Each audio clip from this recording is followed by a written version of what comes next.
ভারতের এখন কোনো কিছুই সহ্য হচ্ছে না। গত ১৫ বছরে যেভাবে বাংলাদেশকে পর্যুদস্ত করেছিল, পদানত করেছিল, তেমনটা আর পাচ্ছে না। এজন্য মুহূর্তে জ্বলে উঠছে। যখনই বাংলাদেশ তার আত্মসম্মানের অবস্থান থেকে বক্তব্য রাখছে, সিদ্ধান্ত নিচ্ছে, তখন ভারত এটা আর সহ্য করতে পারছে না। তার প্রতিফলন তাদের গণমাধ্যমগুলোতে প্রতিফলিত হচ্ছে। আনন্দবাজারের হেডলাইনটা শোনেন। কি বলছে তারা? ভারতের খরচেই ভারতে এসে প্রশিক্ষণের কথা ছিল বাংলাদেশি বিচারকদের, আটকালো ইউনূস সরকার। তাদের কাছে এখন ইউনূস সরকার হচ্ছে পথের কাঁটা বা গলার বিষ মনে হচ্ছে।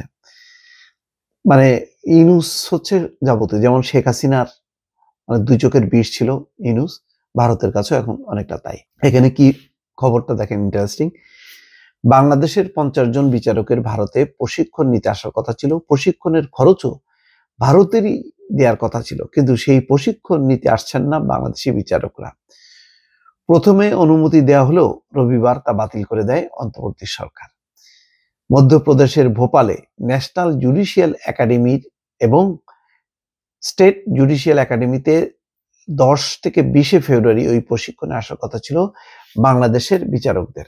তবে বাংলাদেশি সংবাদ মাধ্যম প্রথম আলো জানিয়েছে রবিবার তা বাতিল করে দিয়েছে সেই দেশের আইন, বিচার ও সংসদ বিষয়ক মন্ত্রক। তো সেটা হচ্ছে সে মন্ত্রীকে, আসিফ নজরুল।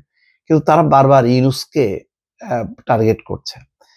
প্রশিক্ষণে আসার কথা ছিল বাংলাদেশের বিভিন্ন নিম্ন আদালতের সহকারী পরিচালক, বিচারক, সিনিয়র সহকারী বিচারক, যুগ্ম জেলা ও দায়রা জজ, অতিরিক্ত জেলা ও দায়রা বিচারক, জেলা ও দায়রা বিচারক এবং অন্য পর্যায়ের বিচার বিভাগীয় কর্মকর্তারা।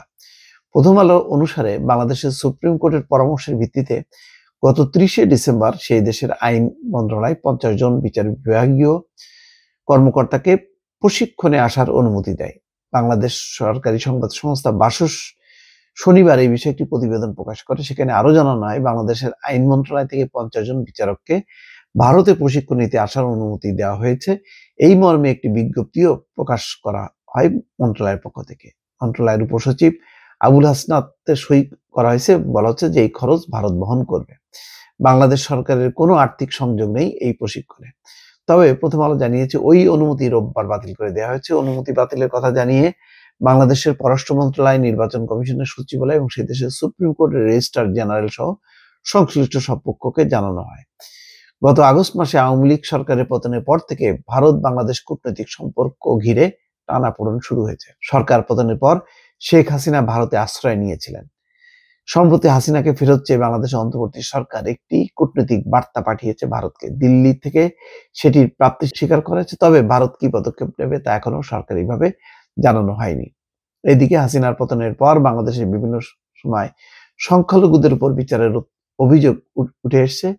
তা নিয়ে উদ্বেগ প্রকাশ করেছে ভারতও, যদিও ইউনূস সরকারের দাবি সে দেশের সংখ্যালঘুরা সুরক্ষিত রয়েছে। যাই হোক, এখানে তাদের এটা হলো যে শেখ হাসিনার পতনের পর এই টানাপোড়েন শুরু হয়েছে এবং শেখ হাসিনাকে কেন আশ্রয় দেওয়া হলো সেই ক্ষোভের থেকে এই কাজগুলি করা হচ্ছে।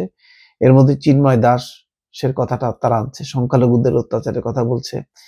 বিক্রম মিশ্রি বাংলাদেশে আসছে, তারপরেও জিনিসটা শীতল হয়নি।